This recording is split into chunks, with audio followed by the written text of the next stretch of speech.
Hey, what is up guys, MKBHD here, and today was Apple's WWDC 2017, and there was a lot of stuff announced actually, so for those of you who don't want to sit through a video of the entire 3-hour keynote that we sat through, this video is for you. So there were actually 6 main announcements at WWDC. This is a top 5, so that means one of them didn't make the list. So tvOS, hope you don't mind, didn't make the top 5, but you know, it's better now, it's refreshed, it's got a new UI, it now supports Amazon Prime Video. But yeah, that's about it. So it didn't make the top 5, but now you know about it. All right, so the number 5 announcement is the new watchOS 4 for the Apple Watch. Now, I'm not a big smartwatch person, and I don't wear a smartwatch that often, but if you do, you will notice that there are quite a few little improvements to the Apple Watch. They added some watch faces, so a kaleidoscope watch face, which is fun, a Toy Story couple of watch faces, and also now a Siri watch face, which shows a bunch of new information. And there's some other minor stuff like being able to send data back and forth between compatible gym equipment and your watch. Apple Watch is a pretty popular fitness watch, so makes sense. But altogether, in all these little minor improvements, there wasn't really anything massive that would make someone who wasn't considering a smartwatch now think about getting an Apple Watch. It was more of a bunch of improvements that would make someone who already owned one and stopped wearing it try it again. Maybe stop collecting dust on a shelf in the corner. Maybe it'll do that for me, actually. I'll try it. So number 4 is the new version of Mac OS. So the current version we have on every Mac, the latest version is Mac OS Sierra. The latest version now, which now has a new name, is called Mac OS High Sierra. That's it. There's no joke. It's just, that's the new name. I guess the reasoning is it's supposed to be an improvement on Sierra, like a perfection of all these little new features that make it great. So it's High Sierra. I don't know. Just ignore the name. But again, the idea here is the same. It's a refinement. It has a bunch of minor improvements. Things like Safari now auto blocks those annoying autoplay video ads. It now also has intelligent ad tracking prevention to help you stop seeing the same ads over and over all over the web. It also now has a couple new filters in the Photos app. There's a split view in the Mail app, you know, little things like that. The nerd in me loved the announcement of H.265 support, which is a new video codec, which will now also be hardware accelerated and built into Final Cut Pro. Let's go. And Apple's now gotten serious about supporting VR and external GPUs. So for VR, they're now supporting the Unity and Unreal engines natively in macOS. And for external GPUs, they're now focused on harnessing the power of Thunderbolt 3 and making that a more viable solution for a lot of people. So there's now actually a developer kit with a reference box external GPU enclosure with a Radeon Pro graphics card inside that you can buy from Apple. I kind of want to get it. Either way, that's macOS High Sierra. That's the real name. Public beta coming in late June, and then free upgrade for all Mac users coming in the fall. Now, number 3, HomePod.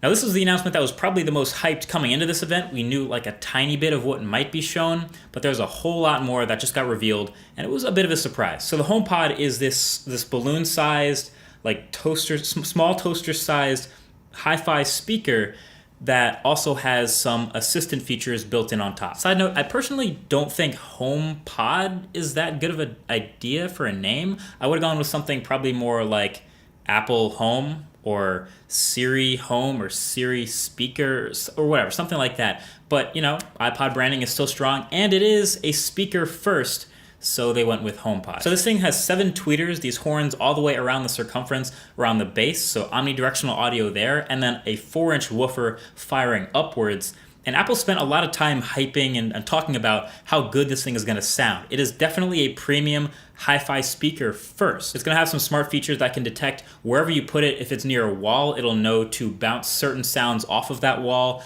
and spread out certain other sounds away from the wall. It's supposed to be an extremely smart speaker, and they spent a lot of time with that on stage. Now, you couldn't really listen to it that well in the demo area, but I did get to listen to one in a quiet area, and I actually compared it to an Amazon Alexa and a Sonos speaker, and I can tell you for sure it sounded a lot better than the Amazon Alexa speaker. And it sounded decently better than the Sonos too. It has a lot of bass, obviously, that the smaller speakers are lacking, and plenty of highs too, but what struck me was the mids were actually really full and rounded and legible where they weren't in the Sonos. Obviously, the Alexa was not very good at all. So I gotta get one at home, obviously, and listen to it with my own music and my own sounds and figure out if it's worth it in that category. But assuming the Siri functionality on top of it actually works well, where you can use voice controls to listen to music and ask it questions about the music and ask it for the weather and for calendar appointments, and hopefully it's gotten better since that comparison I did with it versus Google Now. Assuming all of that stuff is true, then it looks like it'll be a pretty decent product. It's supposed to come out for $349 in December. So it's got some time before that comes out and before it's actually a finalized product, but that gives it time to get good, and we'll be able to see if it's actually worth that price. $349 sounds like a lot, but when compared to other high-end speakers, that's right in line, and hopefully it does more things. And hopefully also by December, that gives us time to know what we can do with it. Like right now, they advertise it as just like a Siri and Apple Music box.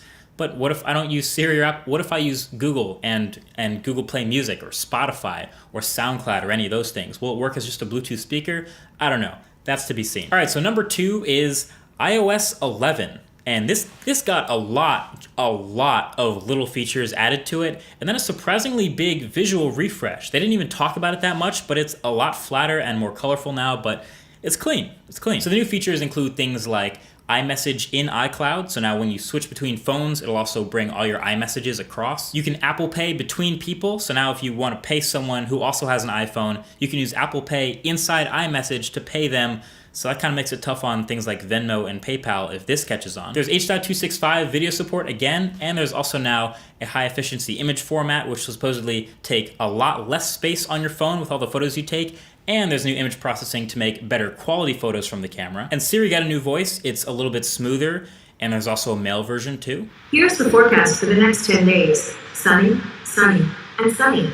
I love machine learning, especially since I'm a machine learning. And the control center is redesigned. Now this definitely looked a little bit odd to me at first, and I didn't like it right off the bat. But it's definitely going to take some getting used to, and I think this is one of the things we're going to have to get used to, because iOS Control Center right now on the iPhone is a little bit finicky already. So it looks to be an improvement to that. Even if it's not pretty, it responds to 3D touch. It's now no longer paginated, so all your controls are at your fingertips, and it appears to have more controls than you did before. So hopefully this is something that I can get used to, even though it's not the prettiest thing. There's also some improvements to other first-party apps like Apple Photos and to Apple Maps. It's got things like lane guidance now, which is long overdue. But why I really like iOS 11 and why it's so high on my list at number 2 is because of what it did for iPads. For the longest time, the biggest weakness of iPads for me was for how much they claimed to be able to replace a PC and be a primary machine for so many people. They could never really do even some of the most basic things that PCs could do, at least in the multitasking and productivity side of things. They were severely lacking. But iOS 11 on the iPad now has, for example, a full-on dock like the Mac, so a bunch of apps that you can store down there. You have not only just the split-screen multitasking, but you can copy and paste things between them. You now have a full Files app, so you have access to the file system on the iPad. There's a new scanning feature in the Notes app where if you take notes with the Apple Pencil, it will actually be able to scan that as text and recognize all your handwriting and then be able to archive and search through that with Spotlight, which is amazing. And Craig on stage went through all this stuff and even more insanely fast. I could barely keep up. I was scribbling it all down. But bottom line was it actually made me reconsider how I think about the iPad as possibly really being a first computer or a primary device for a larger number of people. That's obviously going to be its own full deep dive. I have to get my hands on the new iPad, and that's definitely going to be its own separate video. Plus, possibly the most underrated announcement from all of today's stuff, and no one seems to be talking about it as much as they should, is that the new iPads, the new iPad Pro came out, 10.5-inch display, slightly slimmer bezels, but it has a display that refreshes at 120 hertz, 60 frames per second, constant, every animation, and you notice it. Like they casually dropped it on stage like, oh, it will dynamically switch between refresh rates, lower refresh rates for slower tasks like reading, but also higher refresh rates. And you normally go up to 60 hertz on most displays, but this will be 120 hertz, not just for gaming, but for like all the swiping through the UI and swiping through pages and typing and drawing with the Apple Pencil.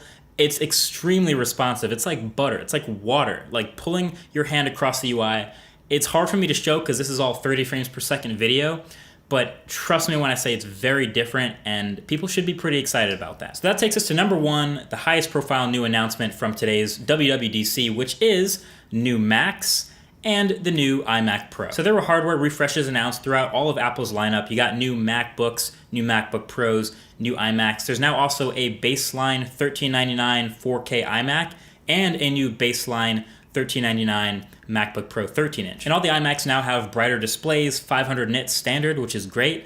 Now has Fusion drives by default, which is meh, but they also now have the SSD option is faster and can go up to 2 terabytes, so I highly recommend that. And they're all running Kaby Lake Intel chips on the latest gen AMD Radeon Pro graphics cards. faster RAM, more RAM, and they added 2 USB Type-C Thunderbolt 3 ports on the back of the new iMacs. It's about time. So now it's looking like a real nice, solid 2017 refresh. And that out of nowhere, out of literally nowhere, we got, out of left field, this iMac Pro, this all space gray, matte black, workstation grade beast of an iMac that, I mean, out of nowhere. Up to 18 cores on the CPU side, workstation grade Xeons, AMD Vega GPUs, up to 128 gigs of RAM, and then up to a 4 terabyte SSD and 10 gigabit Ethernet on the back, and 4 USB Type-C Thunderbolt 3 ports. Where did this come from? It even comes with a brand new exclusive space gray Apple wireless keyboard with the number pad, a space gray trackpad, and a dark gray Magic Mouse, all for this workhorse of an iMac with a 5K display. So I got to look at it, I got to admire it, I got to even touch it.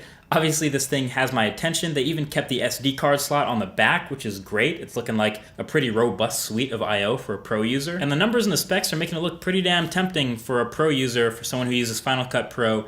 This seems like a machine that would crush Final Cut Pro. But the more I think about it, it actually seems like this is a really elaborate trap set by like Johnny Ive, preying on content creators whose Mac Pros are on their last breaths. This thing's gonna be starting at $5,000 in December, so it's not like you can get one right now. You actually have to wait a little time or pre-order and get one in a couple months. But if you think about it, who on earth is in the market for a super high-end all-in-one with workstation grade parts that's totally not upgradable, but is a total beast? You know, see what I'm saying? It's two completely different things. You can't upgrade the RAM, CPU, drives, GPU, any of the things in this computer, but it's gonna be an absolute monster. People who are buying multi-$1,000 workstation grade computers like this don't buy iMacs unless you paint them space gray. I don't know, maybe I'm not learning my lesson from the 2013 trash can Mac Pro, but I really want an iMac Pro. This thing looks absolutely sick.